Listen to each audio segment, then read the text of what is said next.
What's happening, Eric? Former Braves reliever Eric O'Flaherty. How you What's doing, up, man? Dave? I'm not bad. How are you doing? I'm down here spring training, so here we are again. Beautiful weather. I mean, perfect weather so far. Gosh. And it looks like it's gonna be like this for at least the next 12 days or so. 75 for a high, a little chilly in the morning. It's nice. It's Sunny as snowing here hell. right now. I'm Oh, looking at snow. well, I mean, you went to enough of these. What was it like for you? Because I talked to Charlie Morton today. He's 40 years old. And he's in here and he's looking around the clubhouse and seeing guys like AJ Smith Shaver and Hurston Waldrop, who are 22 years old. And he said, as you get older, you really start to feel older. I mean, he looks and sees these guys that look 15. He goes, I know they're not 15, but when you get older, they look 15. But Anybody under like 25 looks like a high school yeah, kid to you. but he said that because I asked him, I said, this is what you were talking about, the thing that you missed the most and the reason you came back, right? When you come back in this clubhouse, this is the camaraderie, is what you say is the best part of the game right now. And he said, yeah, if it wasn't for this clubhouse, this team probably feel differently. He said, but it's just, he goes, look around. He goes, just a bunch of guys that it makes you feel like you're home. And he said, you don't get that many places. And he goes, it's ridiculous when you look at the solid guys that they have here. I said, the kind of guys you kind of want to hang around with, huh? He goes, yeah. I mean, look around, everybody here. I mean, he's right next to Freed and Sale, and all the starters are on one while. By the way, I think it's kind of probably a hint that they have the starters lined up. They got they got they got Charlie, Max, you got Strider, Sale, and then right there, Ronaldo Lopez is lined up Mm. on that wall with the starters. Then you got Elder, Ian Anderson. There's like 8 starters lined up there together. And then there's like 4 relievers.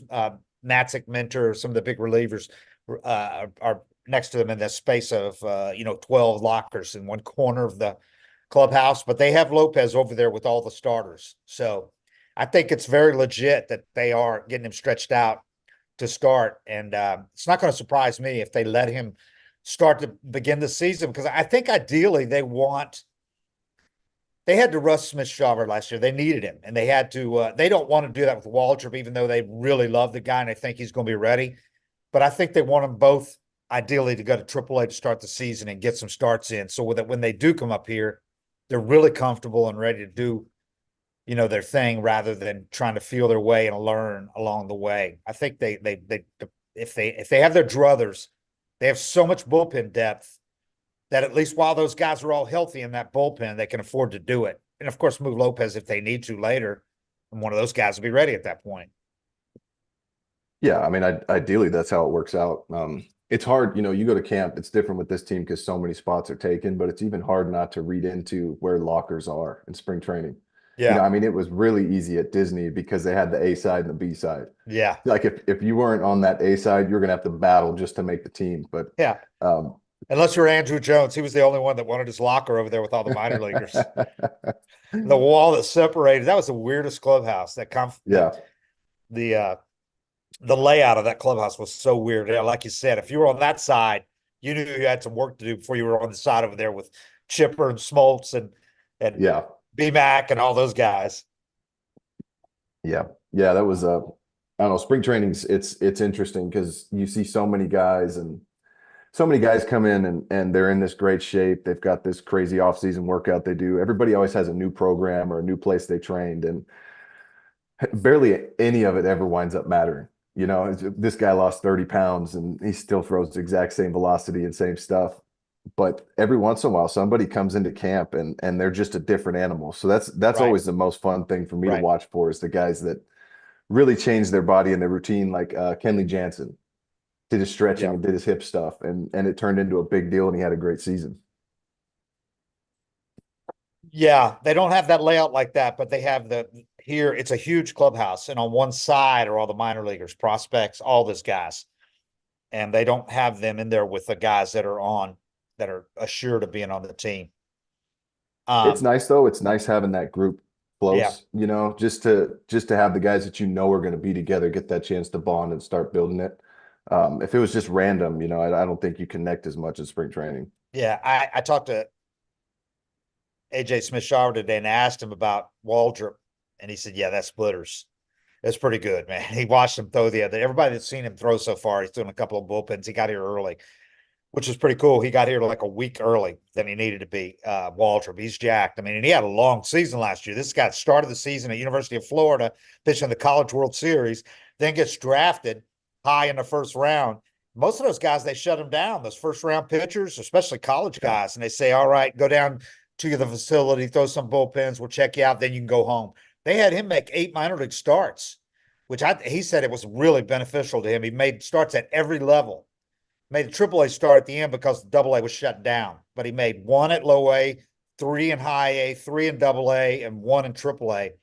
And the kid was dominant. I mean, his numbers are awesome. Yeah, you wouldn't want to send ERA, him straight to double A and have him get hit. But I think like low A and single A is probably comparable to pretty good Division I baseball. But if you can get him through that, just make sure you can handle that level, A uh-huh. ball, high A. Get these guys a couple starts in double A and triple A. There's a ton of value in that. So he had his 40 some strikeouts in 29 innings or whatever, and one homer allowed in 8 starts. That's pretty Pretty good good. sign. So he comes in with a lot more confidence, I think, than kids that haven't thrown any pro ball at all. When he goes Right. out there and makes his first spring training appearance, I think he's going to be a lot better prepared than some of those guys. Not going to feel as much butterflies. I'm sure he'll still feel some.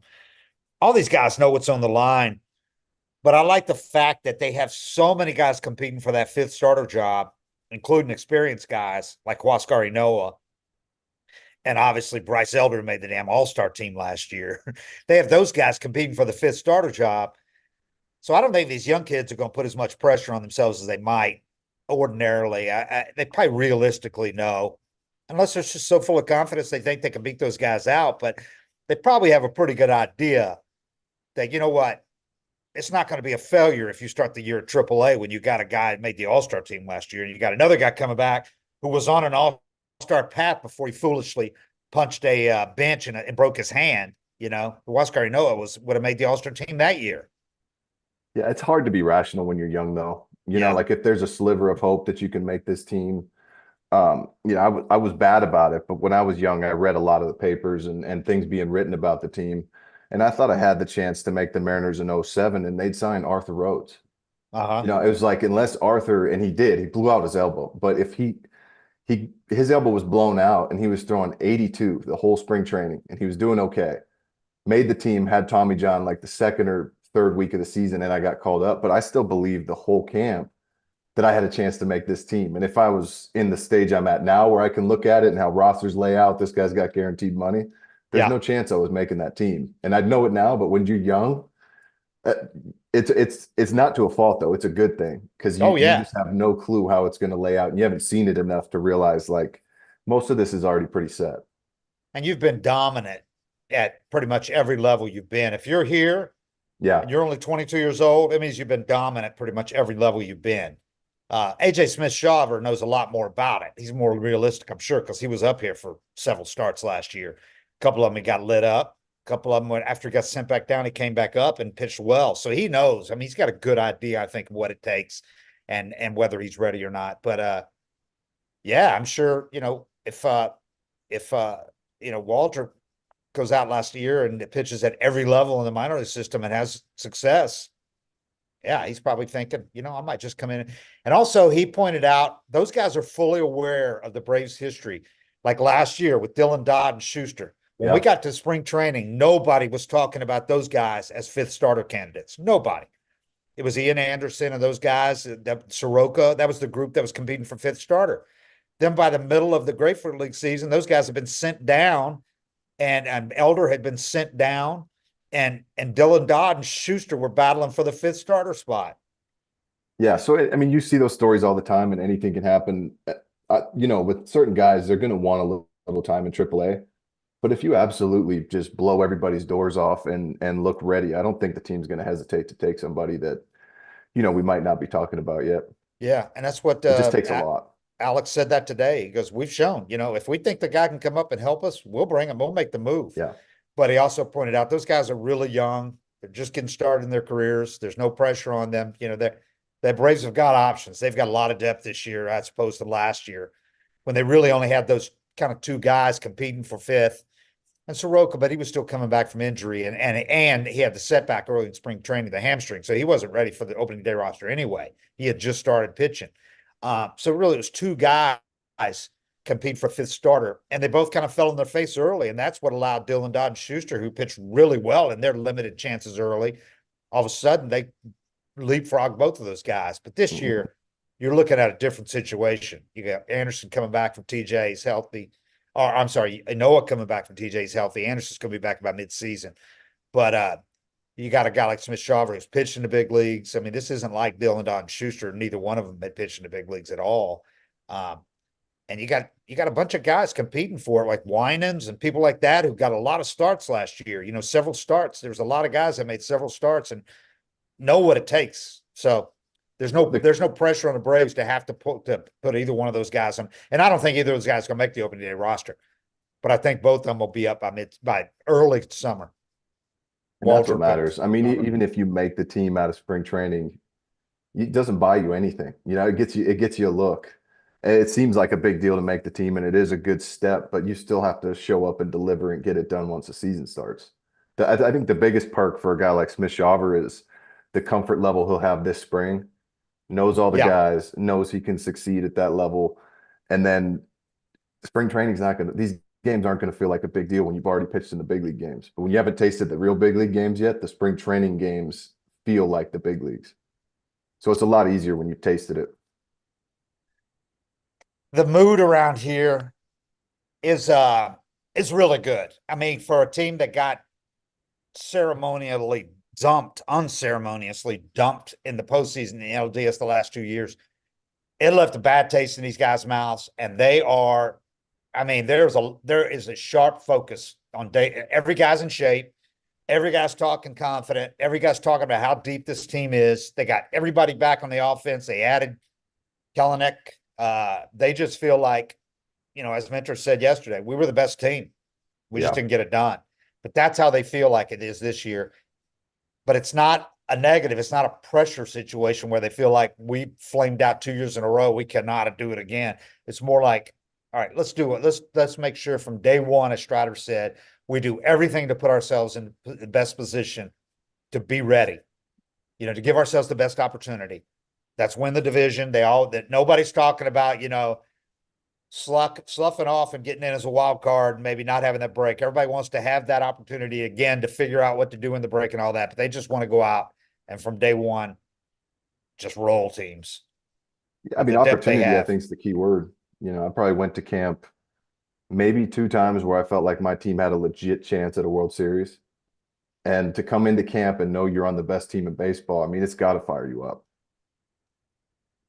Yeah.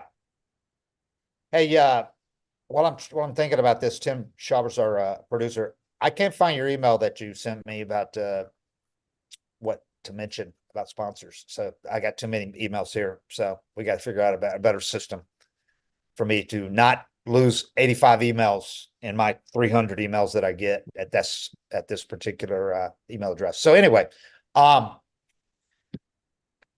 looking at the thing you always like to see is so many guys that arrive early on a team that's loaded with veterans who already have their spots. I mean, you got guys like Austin Riley, Matt Olson, these guys with Michael Harris, these guys that are signed for 6, 7, 8 years, and they're in camp a week early. You know, they don't have to be here till next Tuesday. They're all here hitting already. And that's, to me, is a great sign. It's one thing if you have guys entering the last year of their contracts or whatever competing for spots, but these are guys, this lineup is set. There's literally no spot open in the lineup. It's set. And all the guys are here. Most of the guys are already here. Acuna's not here, but Acuna played some winter ball. He had to make the award circuit and all that, and he's in great shape, and they don't need him to be here, right? But he'll be here, I'm sure, in the next day or two. But almost everybody's here, and they're out there raking, taking early big people, you know, in separate field and all that. So that's a really good sign that these guys are taking it very seriously and not just kind of easing into this thing. No, I mean, it's changed a lot, but I always looked at it like the guys that showed up on reporting day, You know, it wasn't always an indicator, but there's a lot of guys like sometimes the own program guys or guys that weren't that invested in the team would kind of Yeah. show up last minute, you know, that and it's other guys, great teammates would show up on that day too because they just been through it enough and they knew it was a long season. But it's always a good sign when the guys want to be around each other, you know, getting there a week early, getting settled in, can't wait to, even if it's just play golf, go to dinner, hang out, Yeah. that they can't wait to see their teammates again is always just a good sign for what you got going on in the clubhouse. Man, I tell people how different it was when I first started covering baseball, how different it was back then. Because now, if guys aren't here early, it's like, why isn't he there early? You know, but Yeah. if reporting day is like everybody's got to be here, you know, next Tuesday. I Yep. tell people back in the day, that's not actually the day they have to be here. The Right. day you have to be there is like March 1st or something. It's like nobody abuses that anymore, though. But in the back in the day, Guys would show up March 1, huh? I had Gary Sheffield did it a couple of times. Pedro Martinez was known to do it. They'd stay in the Dominican and come over here the day they had to be here, you know. Guys that were established and all that, they wouldn't get here early, much less, you know, on the reporting day, much less get here earlier than that. So that's totally changed. But then again, that was also a time when a lot of guys came in with an extra 10, 15 pounds and worked themselves into shape Yes. while they're at spring training. Yep. Nobody comes in now with an extra 10, 15 pounds. They come in looking exactly like they did when they left, Yep. you know, You if just not in really better can't. shape, some of the guys. Yeah, you can. You can't because I mean it's the off season is the only time you get a chance to really like you know do some heavier lifting and have time to recover. Yeah. And you know Lance Berkman's got like a famous quote about that that goes around the game. Is like, hey, if everybody would just stop working out, none of us would have to work out. You know, I like that mindset, but it's the polar opposite now. Is everybody gets after it. You know, you take a couple weeks off, and it's like now is my opportunity to build and get better and set myself up for next season. So everybody Yeah. starts getting after it now in November. And that's why you see so many guys throwing 98 versus it used to be 92, 93, because guys come into camp ready to go and they've put some serious work in the off season, and it's something they're excited about versus Somebody, hunting or fishing or right. chilling and actually enjoying your off season. Spencer Strider was asked today about time off. How much time did he get? Did he take off? And he goes, well, Week. what do you call time off? Because not much. In other words, he was Mhm. back doing shit within a week, doing Yep. not necessarily throwing, but doing all the other stuff to Yeah. get ready. It used Um, to be the trainer told you, like, when the season ends, don't yeah. move for a month. Like, just enjoy, watch movies, enjoy your family, you know, go have good dinners, chill out. Don't do anything to your body for a month. And I think guys realize like sitting around for a month just makes, you know, if you sit around for all of October or November, then December, January, you're spent catching up. You're behind. Yeah. You don't have a chance to build. And also there's this proliferation of these high-tech facilities. Everybody basically that lives not even in a major city, there's some in smaller places too, have these labs and high-tech facilities that have all the, that can tell you exact, I mean, biomechanics. Everybody has Yeah. all of this stuff, access to everything that they didn't used to have unless you lived in, a handful of places. Now they're Yep. everywhere. And I talked to Max. He spent a lot of the offseason in Atlanta this year instead of going back to LA the whole time. He spent a lot of it in Atlanta, throwing at Maven over there where a bunch of the guys hit and throw on the west side in Atlanta. That's a bunch of the guys worked out there. All I said, man, I think every time you went to a Hawks game, they showed you they made sure they knew everybody knew you were there.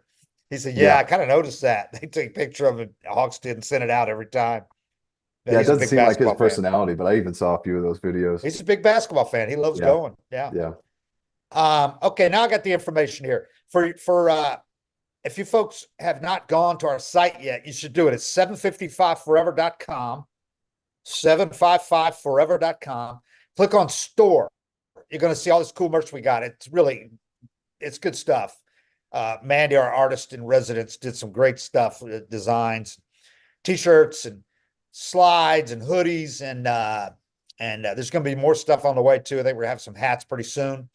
So go in there, check it out. Really reasonably priced, by the way. So go look at that. And also, if you're interested in sponsoring, the reminder is to go to that same site, 755forever.com, and there's an email on there that you can email our guy Tim, producer, and let us know because we're open. We're getting sponsorships going, and it's going to be pretty cool. And you're going to want to get on board if you want to be a title sponsor. Be up front. We're gonna give you some good plugs here along the way as this thing heats up, because we already got a lot of listeners. It's doing really well so far. So thanks everybody. We appreciate it. What was this time for you like? Especially when you've been with it, is it different when you're with a new team, obviously, than when you come in when you've been with the same team 2 or 3 years? How much different is that for when you come into a new team? Is it like the first day of school where you go in there and I guess your personality kind of for some guys it's a lot easier than others, I'm sure, right? If you're kind of an introvert or you're not real talkative, it's probably pretty rough going into a clubhouse first day, right? And I guess it makes a difference on how good the guys are. These guys seem really welcoming to me. And I could see some clubhouses would not be like that. No, I was shocked when I came over to Atlanta from Seattle how, Tim Hudson's coming over saying hi to me, Right. BMAC, Brian McCann's coming over saying hi to me. So many guys that could be pretty douchey, if they wanted Right. to. They could get Yeah. away with a lot of you're below me type of behavior toward, rookies and stuff, and everybody was cool. That makes a huge difference. But when you go to a new team, it's like you have to figure out the vibe and what plays and what everybody expects of you.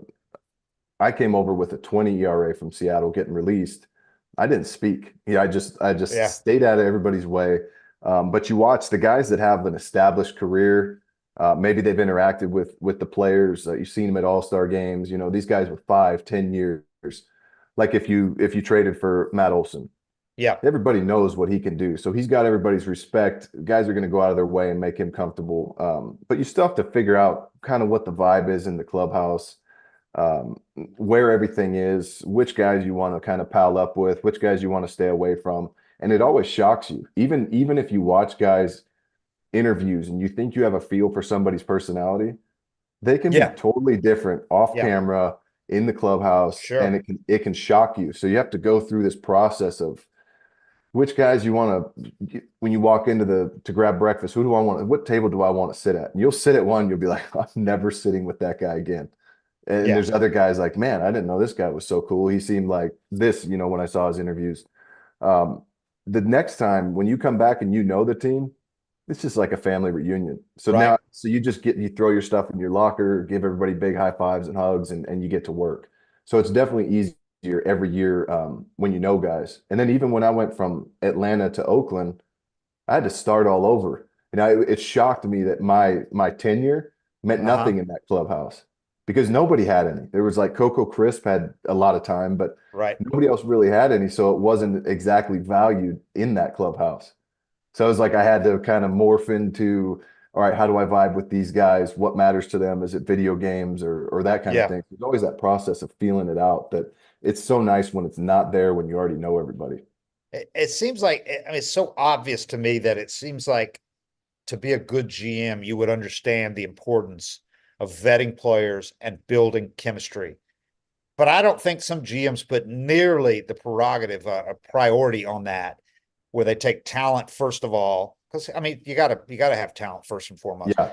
But they judge talent and they're willing to take some real douches and Yeah. and you can get by with having one of those, whatever. Because sometimes you'll bring a guy like that in, a real ass, and you bring him Mhm. in, and he cannot be an ass if there's just one of them, and it's surrounded by a bunch of good dudes. He will assimilate, and he will know that I can't just be a jerk if I'm the only Uh-huh. guy.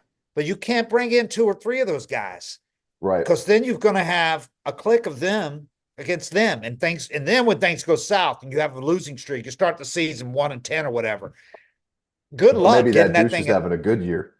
Yeah, Like maybe it's going well for him. and then he Uh, might be a little more, yeah, assertive. it can get ugly. And you can have, you can have a lot of guys that are kind of on the fence and you bring in one bad influence and they kind of like, I like, this guy's talking crap about the manager.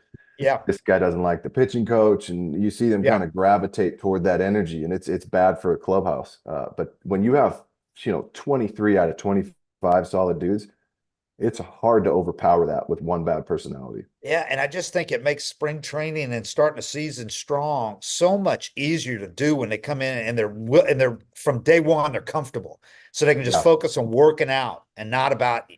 Okay, is this guy cool? Can I do this and do that? And young guys, are young guys allowed to sit on this couch? There's none of that here. And I just think it makes a huge difference. I've mentioned this a couple times, and I don't mean to bang on Matt Kemp, because Matt Kemp had a great career and he was a hell of a player. But he was at the stage of his career where when Alex came over from the Dodgers, Alex known him from the past. And when Alex came in, the first thing he did within a few weeks of getting the GM job was trade Matt Kemp, because Alex understood, I can't have him in this club. That's not the fit we need for this clubhouse. Matt Kemp at this stage of his career, and he had heard some of the things, from the past. But I mean, you didn't need a guy that, for instance, when Ron Washington puts his affirmations, his printed out affirmations and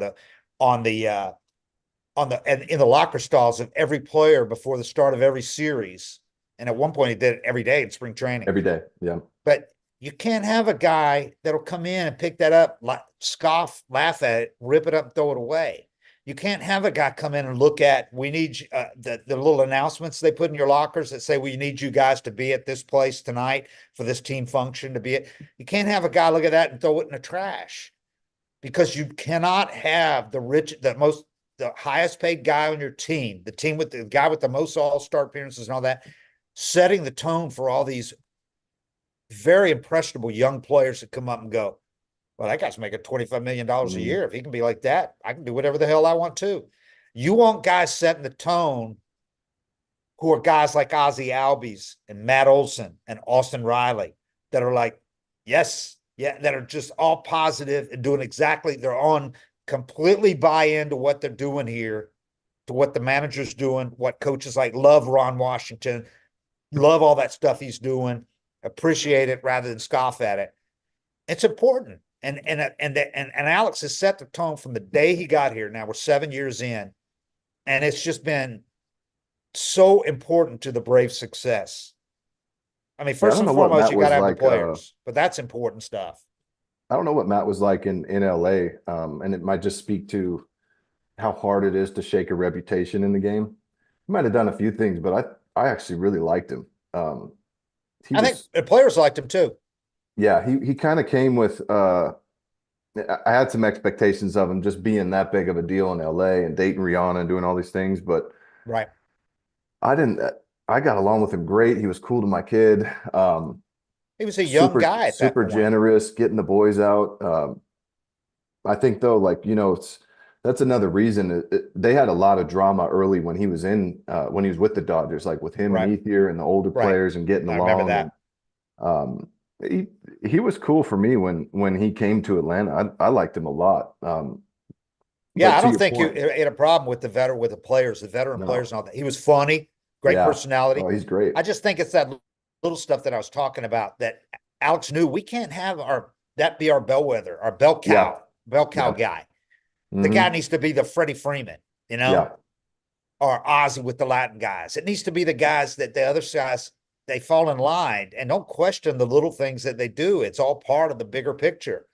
And at that point, Matt Kemp was not a great player either. Right. He was solid still, but you can't it's not worth the baggage. It's like, right. And that might be why he was so much cooler, because he was struggling. He was great. You start to get humbled in the game and it's like, all right, you change your tone. I was eating with some dudes the other day and they were asking me, like, how hard is it to stay humble? And, I just started giving them examples. I'm like, man, if you've been through a point in your life where I'm walking out of Citi Field and people are booing me and my kid as we go to our to the parking lot, or you're getting booed off of fields. Or I had that, I think I told you about this. I had this autograph signing I filled in for JJ Putz and I got paid, but I went to the Bellevue Square Mall and I sat at this table for 4 hours and signed maybe 3 autographs. I mean, they were going out into the concourse asking people like, hey, you want a Mariners player's autograph? And they kind of stop and look at me and just, no, I don't want that guy's autograph, and keep walking. And it was like that on repeat. One guy came into the store and asked me, like where he could get a hat or what. He thought I just worked there. And I was like, I don't know. I don't work here, but I'll sign your hat if you buy it. He goes, I don't want you to sign it. So you go through experiences like that, start getting your ass kicked in the game and losing sleep at night. I mean, it's really easy to stay humble. So I think he was probably at that point in his career where things weren't going his way and he was different. But yeah, Yeah. it's Yeah, he'd been hurt, gained weight, yeah. got ridiculed for gaining weight and all that kind of Hmm. stuff. So yeah, he's probably like, Game beats you frustrated. up. Yeah. Anyway, uh, Alex was asked again about Max Fried today and the contract status, and of course he didn't say anything about it because they never do. They keep everything ultra private. But he really appreciated. He saw Max Fried's comments to us when we asked him at Braves Fest about where things stand contract wise. He's entering his last year. He'd settled, arbitrations within 15 million or whatever it is. Um, and Max said, you know, it is what it is. I understand the Braves do things the way they do them. They're private. And he was very respectful about it. He didn't roll his eyes or say, Right. he just said, I know that's the way they do business. And I respect that. And Alex said, and I didn't sit down and talk to him and go, I didn't say, let's say this. And that was just Max saying what he wanted to say. He said, he's been here. He knows how we do things. And that was just him being Max. That's Max being honest and being a guy that knows how things are run here. So I think it's kind of another example, though, of if you didn't have the vibe you have, you didn't have every guys buying in, a guy might be better in that situation. He's watching all these other guys get extensions long before some of them, before they even get to arbitration, some of them before they Yeah. even get a year of service in. And here's a guy that's been, you know, a perennial guy in top 5 Cy Young recently. He's got like one of the lowest ERAs in baseball in the last 3 seasons. I mean, this is a guy that's, and a guy that's only 30 years old. And so he would, if he was a little testy or he was a little upset, nobody would blame him for it. But he has shown nothing like that at all. Just pretty good. I mean, that's his ultimate professionalism that he's shown through what could be an awkward situation with your ace pitcher when he's Yeah. surrounded by a lot of guys that are set for life. Well, I think everybody saw what happened with Freddie, and the last thing you want to do is have what a great, career that Max has had and his time with the Braves. The last thing you want to do is have it go sour or leave a bad taste in your mouth. You want to look back at this as like the greatest years of your career. And it only takes one comment, one thing Right. that kind of hints at bitterness can kind of spin and turn into a story and get repeated, and you can get grilled on it and have to expand on it. But once that comment's out there, people are like, we know how he feels, and they're mad at the GM or they're saying he's selfish. It's so Yeah. easy for something like this that's just strictly business to turn into a story. And it's the last thing you want for your teammates to have to answer questions about it. The whole Yeah. deal is it's pretty sensitive. I tell you what, it also made me think, and I know all signs point otherwise, and I might be naive to think this, but I still think for some reason, when I listen to Alex, when I see Alex, the look in his face, and when I see the look in Max's face when they talk about this, I still think there's a chance that he's going to sign an extension here. I know it's really unusual situation. Most of the guys that get this far don't do it. It's from California and all that. But I think the fact that he was here most of the winter working out with his teammates, that he showed no signs whatsoever of being frustrated or bitter or anything. And Alex the same way. He's not, when we ask him about it, he understands. He talks about how great Max is. You want to keep your guys that are great players. I just think against all odds, I know as far as what's happened in the past with guys in this situation, I still think there's a chance he signs, a pretty good chance that he signs an extension here. I really do. That'd be awesome. I mean, yeah, you never know, and that's part of them. Not really, nothing gets leaked. No Right. numbers, no rumors, nothing really. It's the nice thing about it is they could be pretty close, and you wouldn't even know until it was there. But Right. I'd love to see him sign him back. I mean, And wearing that same jersey, such a big deal. and the 22 million we've talked about how that's been the ceiling so far. But as Kenny wrote, Ken Rosenthal wrote a really good story about how there's hardly any Boris clients anymore. There's 2 with the Dodgers and Braves, the 2 most successful teams in the NL. 2 with the Dodgers now. Used to be quite a few, and none with the Braves. And Ken wrote how those 2 teams, the Braves in particular, do things their own way. And both Alex and Freeman said, no, we'll work with Scott. We'll draft Scott's clients or whatever. That there's no edict that they won't. It's just that the Braves have never gone in for the highest price free agents and paid the exorbitant. They won't Yeah, overpay for free agents. They do things on their terms.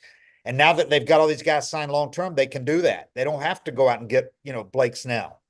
They do things on their terms, and they won't overpay for a guy. But as Kenny pointed out, They haven't gone over 22 million with any of these guys, but they would have gone well over that if Freddie would have taken that offer. Freddie had turned down their 5-year offer because he wanted 6. And he ends up getting less, especially with the deferred money with the Dodgers, than he would have got annually with the Braves. But it would have been way over 22. And Aaronola, if Aaronola would have taken the Braves off for this winter, it would have been well over 22 million too. So closer to 30. So that, in other words, that is not a hard ceiling whatsoever. And they know Max Fried is not going to sign for 22 million a year. But if you get up on 25, 27 a year, maybe he does that. We've talked about the injury history he has. Maybe he'd want 5 years at 25 million with the security of knowing if the blister comes up again, if this forearm thing ends up being worse than, a recurring thing. Already had one TJ. That's why I think the fact that the 22 million is not a hard cap at all. And there's not one player in that clubhouse, not one, who would be at all offended if Max Fried got 25, 28 million a year. They would love to see him come back. No, and that's been with extensions, right? Yeah, that's all the extensions. None of those was a guy at free agency. Mm-hmm. It was a guy, a couple of one, like Olson was a year from free agency. He signed a really club-friendly deal. But most of the others were 2, 3 more years. I mean, Harris was sick. He didn't even have a year of service time. Strider had a year of service time. So a lot of them were way from anywhere close to free agency. Ralston Riley, same way. All those guys. The only one that was even close was Olson. Yeah, I mean, if you're in Max's shoes, it's like you get this close, you kind of want to see what's out there. But if you go out there and the Braves are 3 million lighter, per season than say the Dodgers or some other team that you're looking at, that's where I think you can kind of get the discount. But it's also like if you're Max, and I would want to avoid putting myself in a position where I pull a hammy in July, and I'm trying to rush it back, and then you wind up injured. And if the same thing happens as happened last year. I mean, it's not a stretch to say we just saw it last year. He only made 15 starts. He missed half the season. If that were to happen, he'd have to settle probably for a 1 or 2 year deal to reestablish himself, with some opt-outs and all that complicated stuff and all that. If you can get a 5-year deal at age 30, that's the other thing, is he's going to be 30. So there's not going to be some teams willing to go, like they might with Garrett Cole or whatever, when he's had the injury history he's had. So if he was 26, 27, I'd say probably not a chance. He's going to free agency. He's going to get a huge deal with well over 200 million. But at 30, coming off the injuries he's had, I think there's a chance. I really do. I know not many people think there's any chance, but I really do think there's a pretty good chance that he signs an extension. Also, Charlie's going to be off the books next year. He hasn't said it, but this is going to be like Charlie's last year. He's 40, came back one more year on the option, 20 million. There's not another option on that contract. I can't see the Braves extending him again, especially not anywhere near that amount of money. So Charlie's coming off the books. Sale, you got to see what he's going to do. He's under contract for 2 years, but you got to see if he can stay healthy. So they might want that certainty with Max Fried, instead of just being able to count on, Strider as your only guy that you can count on being an ace next year. Yeah, and it's hard too because the Braves do have quite a bit of depth. It's not like we have 2 good starters. Right. You got these young guys coming up, but you know what that is. There's no certainty whatsoever there that one of them's not going to have Tommy John tomorrow. Yeah. Look at Huascar Noah when he was breaking in. Look at Ian Anderson when you thought he's established now. What's happened there? Look at Soroka. Look at Kyle Wright, led the majors in wins. He might never pitch again. We don't know. God, I hope he does, but we don't know with the shoulder. It's just so they're a pitch away, as you know better than anybody. Guys are a pitch away from being okay. The outlook completely changed. Oh, I know. Yeah, I mean, it's as a pitcher, I would be a lot more likely in Max's shoes to take that security than a position player because there's not a lot of injuries that position players endure that it's a wrap. But pitchers, if Max had a second Tommy John or something like that, I mean, everything changes if you have that second surgery. Hardly anybody's been an elite pitcher again after 2 TJs. Yeah. Few have, but not many. So anyway, so there's a good vibe. It's a start of spring training. Of course, there's a good vibe. You got a 6-time division champion. But you got that thing hanging over them, 2 division losses. So there's going to be people that question them. It doesn't matter how good they are during the season until they advance again. It's what have you done for me lately? People forget they won the World Series in Yeah. 2021, Yeah. but all everybody is obsessed with it because and it also, like Strider said, the fact that it was the same team you lost to both times, that made Yeah. it even a little more difficult. Your division rival. You realize the Phillies were exactly 14 games behind the Braves each of those 2 years? 14 games behind them in the standings. Yeah. And I don't even know how you approach, what the ideal mindset is as a team, because they've beat them during the regular season both years too. They were good So games. They were good yeah, games. It wasn't a one-sided thing at all. yeah, But yeah, you handled them. And last year, you clinched the division by going up to Philly in the hugest, biggest series of the year. They played great yeah. up there in that same Hmm. rabid atmosphere that we saw in the postseason. It was almost as loud for that regular season series when we were there. It was pretty close. And they won that series. So, we've talked about it. It's not excuse making the point. There's some really weird stuff that's happened with their pitching that really undermined them. There's no excuse for the offense other than they had that break and they got to figure out how to stay sharp. But to lead the majors and tie the major league home run record last year, lead the majors in virtually every offensive Everything. category last year, and then you get 4 extra base hits and score 8 runs in 4 games in a postseason series. I mean, but I think Alex took the right tact in going out and getting this pitching staff because they have so much depth now. That bullpen, the fact that you could even talk about pitching Lopez in a rotation when you've got as many starters as you do tells you how good that bullpen is. That you're not going, okay, he's our backup closer, you know. Yeah, and that might be, that might prove to be the most important aspect is just having arm after arm after arm you can run out of that pen. I think it is. I think it is because they can afford to lose like 2 guys to injuries, and you still got a great bullpen. Yeah, You know, if Iglesias starts the year on the IL like he did last year, they're not going to be in the same boat that they were in last year because you got 3 or 4 guys that can close those games and legitimately. I mean, last year that was like, whoa, he was missed the first 6 weeks of the season yeah, and they overcame it. But this year they had to stress that bullpen last year and they were on fumes at the end of the year. yeah, and that's not a position you want to be in. And man, it was just when the Phillies bring in those guys throwing 100 miles an hour in those big situations, it's like you can want it as bad as you want as a hitter, Yeah. but 100's 100, and Yeah. it's going to be tough to square up. Something's going to have to bounce your way. The Braves are going to have guys like that they could bring in, and that could be the difference. I mean, it's just tough. It's tough looking at this whole season and being like, you got to be. None of it really seems to matter that much until you get to the postseason, and then Right. you got to have that sense of urgency and figure out how you get over this hurdle. But you got to play 162 first before it matters. Right. 6 months before it even matters. But yeah, I think the lefty situation is really is such a crucial factor because Mentor last year, there were times when he was the only lefty to go to. Yeah, So he had to come in every big situation they needed him. This year, they've got 4. They've got 5 counting Dylan Lee. I mean, Dylan Lee might not even be on the opening day roster. They got so many guys, but Aaron Bummer, that's a huge ad because he can be that guy to come in and get that ground ball double play that Mentor had to do before.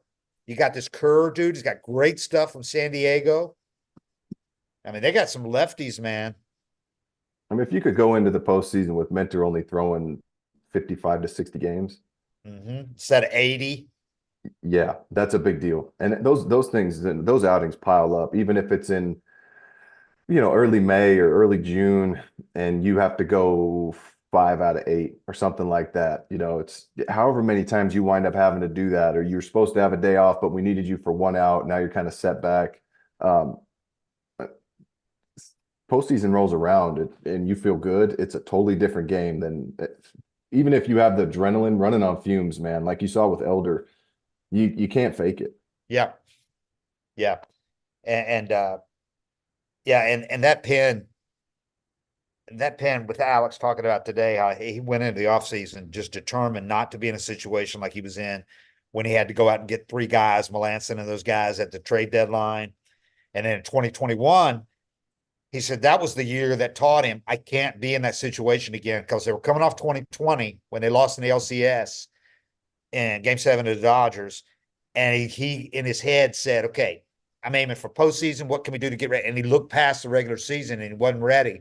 They had a couple of injuries and he had to go out and get 4 outfielders in July. They made it Yeah. work. They went out and got Yeah. Jock and Soler and Duvall and whatever, and they made it work. But he said that he doesn't want to be in that situation again where he's scrambling, where they're under 500, past the All-Star break. And so that's why he went out and you could do that also when you got all these guys signed long term Yeah. at all these other Yeah. positions. You don't have That's to what I was fill going to say. holes. Yeah. You can focus on your bullpen and your starting rotation and getting unbelievable amounts of depth.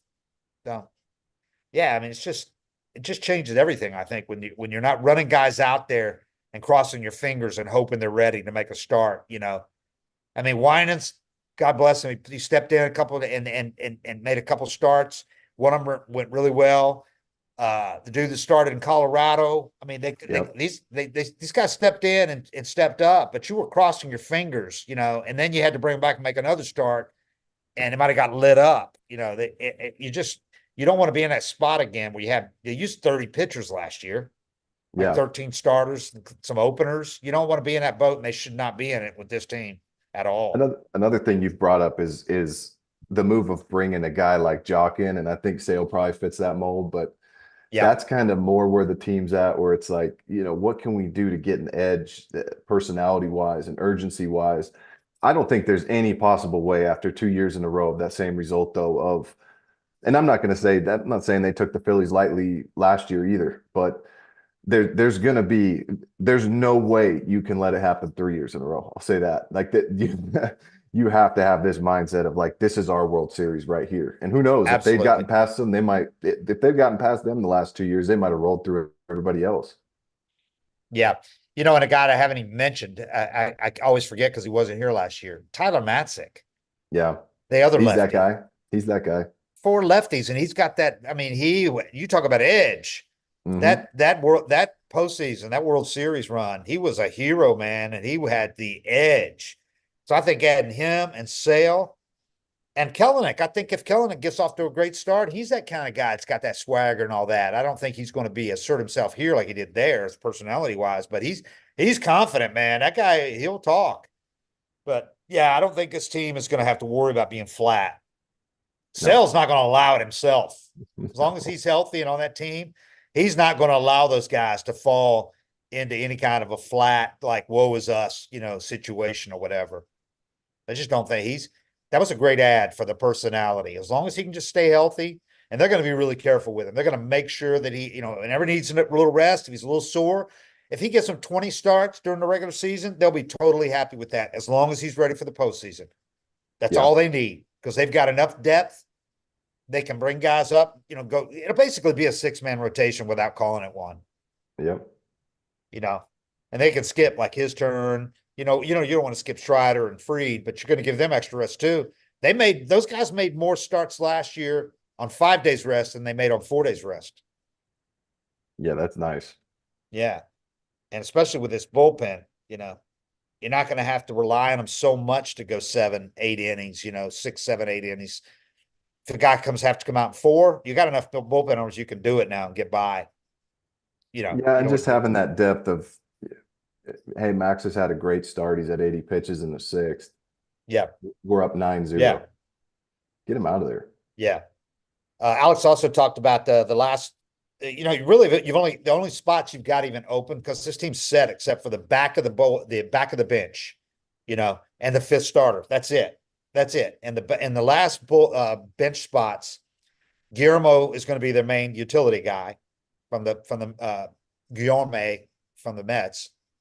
Solid, looks good, it's in shape. I know he gained a little weight with the Mets, I think, but he's back.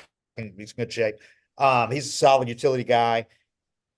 One of the last bench spots is going to be a speed guy because it'd be Wall or White. I would think Mhm. White. And then you have to decide, I think you're going to have an extra infielder like Fletcher. You're paying him $5 million anyway, be a AAA. I think because I mean, it's probably not going to happen. But what happens if you lose? If you get just dinged up in a game, you have your shortstop and your second baseman get dinged up in a game. You can move Riley over to short, move Olson. I mean, you can't. Either way, Yeah. you need another infielder because you don't have the kind of guys like a Culberson when he was at his best could play infield or outfield, Yeah. or I forget Swords guy, you know, that went Swords with the pink swords. I can't even think of his name. People are going to be like, you know who I'm talking about. I But know he, who you're talking about. yeah, he could play the infield and the outfield, but you don't have a guy like that right now. You need one of Um, those. That's why yeah, like Prado was so perfect. but that's why I think that extra, they're going to have to probably carry an extra infielder because what happens if you do lose both your middle infielders in a game?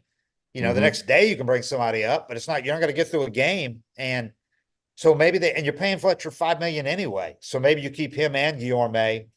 And if Fletcher, like Culberson last year, never gets off the bench, so what? Yeah, You're and not guys worried get about banged his, up. Guys have little 2-day things like a tight hammy that you don't want to push. Ozzy but gets a lot of like physical injuries, like a bone gets hit or right. But crashes like, into something. He plays but so the, hard. but the point is with a guy like him or in the outfield, you're going to have Wall or White. Those guys aren't going to play unless somebody gets hurt because Yeah. their outfielders play every day too. They're going to, he Yep. also said today they're going to give Kellenick play him every day, at least to start, because they think it's valuable for him. He's 24. They don't think it would help him to platoon at all right now. They wanted to know he's in. And as they pointed out, Harris struggled like crazy early in the season. And what did he do after that? Caught Clicked. fire, and he was great the rest of the year. They think they can, that no problem if Kellenick were to struggle early, but they think getting every day at bats is the best thing for him right now. And he like really bloomed for that. I Well, agree with him. knowing he's not going to get sent down or benched, or I mean, you remember Kelly Johnson's story about when he Yep. came up and Yep. went 0 for whatever, and Bobby said, "You're still in there every Like day." 1 for 40 or something. Yeah. And then he caught fire. It's such a difference, you strike out in your first two at bats, and you're like, now I have to get a hit or I might get sent down tomorrow. Versus like, it's no big deal. I'm gonna keep being in this lineup. I think that's watching Kelenic the last few years. I think that's probably the biggest thing for him is just not riding that roller coaster and putting too much Yeah. pressure on himself. And the best way to ease that is to tell him right now, hey, from day one of spring training, you are a left Right. fielder. You're playing every day. You're going to get your at bats. Get comfortable and do your thing. Like that, you And they can't get a bigger vote of confidence. and they don't have a guy that's an obvious platoon guy for him anyway. It's because Alex pointed out. I asked him about I said, Alex, if you look at it on paper, your bench is not very strong. It's not the greatest bench. And he made a great point. He goes, it's hard when you're in a situation like with Snit, the way he uses his players every day. And he goes, and I'm fully on board with it. Alex said he's fully on board with how Snit plays those guys every day. But you've got infielders and your outfielders who play every day. Who wants to So sign that? Yeah, exactly. So you're yeah. not going to go out and get a top utility guy To and sit you the tell him, how bench. much am I going to play? Well, probably not much. I mean, Yeah, you're never going to play unless a guy's hurt or he's really slumping and they want to give him one day off. But you're not going to get regular bats. Like Pilar last year talked about it. He handled it really well, but he had times where he didn't play for a week. You know, yeah. Nicky Lopez was perfect for that. But his arbitration salary kind of got too high for him, and they needed. The only So situation you'd fall into is like, if Kelenic fell into space and he's hitting, right, 155 through but that's middle not of going to May, happen. and you're like, no, but that's the only time where you'd really Right. want that utility guy. If he does all right, why would you sign with a team that you need an injury to even get on the field? Right. I mean, if the worst came to worst and you got the midseason and he was still slumping, you could make a trade, Trade. do Yeah. something. Yeah. But they've got a lot of confidence in the guy. They're putting a lot of faith in him. They ate, however many millions, 15, $17 million or whatever it was to get 5 years of control with Kellenic. That's how much they believe in him, you know. Well, he's And if got you all the watch talent them, in the world. yeah, there's no reason why in this environment with these guys around him, there's no reason why he should be not realize his potential. I mean, he showed it last year. It wasn't like he had a great 10 games. He had 45 games where he was an animal, a Yeah. stud at the start of the year. So, and this year, like we've talked about, he's going to be batting in the bottom third of the order. It's going to be no pressure on the guy. It's the best possible landing spot for him. Yeah. So we'll see. But Alex, that made a good point though. But people that wanted him to go out and get this player or that player, you're not going to go out and get this good utility infielder if he's never going to play. The guy No. knows Braves play every day unless they're hurt. Yeah, I've never thought of that. That's a good point. Yeah, I mean, you got Pilar at the end of his career, and you had Rosario in left field, so there was a good chance he was going to get the platoon. He knew that, which Yeah. he did. You know, he had Eris hurt during spring training, and he was so young too. But Yeah, you're not, those guys are not coming out of the lineup right now. That's another thing you got to respect about Alex too, is he probably would tell players that when they started talking, like, Right. hey, our left fielder's playing every day. There's not going to be this opportunity here. And a lot of GMs would kind of lead you on and get you in camp, on a Right. minor league deal or something like that. And then you're just sitting the bench all year, like kind of feel like you got lied to. And a lot of GMs would also tell Snit, we're getting this guy. You're going to need to play him once a week or once every 3 or 4 days. Not Alex. He made it clear again today. Every time he talked about the bench or playing this guy or the plan with Kelenic, every time he said it, he made sure he said, that's ultimately Snit's going to make that decision. But I mean, there's not many GMs that say that, especially in this day and age, that go out of their way to make sure everybody knows the manager makes the lineup here. I don't. Yeah. He's got a great relationship with Snit. And I mean, for a GM in this day and age with analytics and everybody platooning, or at least for him not to tell Snit, we're not playing Matt Olson every day this year. We're not wearing him down. But it's not what he's told him. He said, I'm fully on board with the way Snit uses these guys. I remember So, being with a team and a certain player was hitting about 750 off of a lefty, but he was a lefty too, but it was just his guy. And he went in yeah, the manager's office and explained the whole thing. And the manager just said, I mean, it's coming from up top. So he's like, bring the GM down here, talk with the right, GM. And they just said, our book says it's a bad matchup. You're not playing. And that guy was like, I think I'm going to retire. right. I think he did. And that's not the way. That's another one of the great parts of the chemistry here is that relationship that GM has with the manager is so opposite of what it was before when Snit had just taken over and John Hart and copy, but it was John Hart mainly that came down and ripped him a new one for using a certain reliever. Yeah, Yeah. that doesn't happen with Alex. And Snit was so ready to. He was furious a couple of times. He was ready to. It was just not worth it when those Yeah. guys belittled him and treated him like that. When Markakis was ready to beat up John Hart. I love that story. Nick's so quiet. send that up send that up the ladder. If he ever comes down here and chews out my manager again, I'm punching him in the face. That's why everybody loved him. Yeah. All right. Well, we'll have a lot more to talk about the next time we do it. The position guys are going to be they're all most of them are here already, but next week when they get here Tuesday full when the full workouts start, that's when the fun starts because you have live BPs from day one.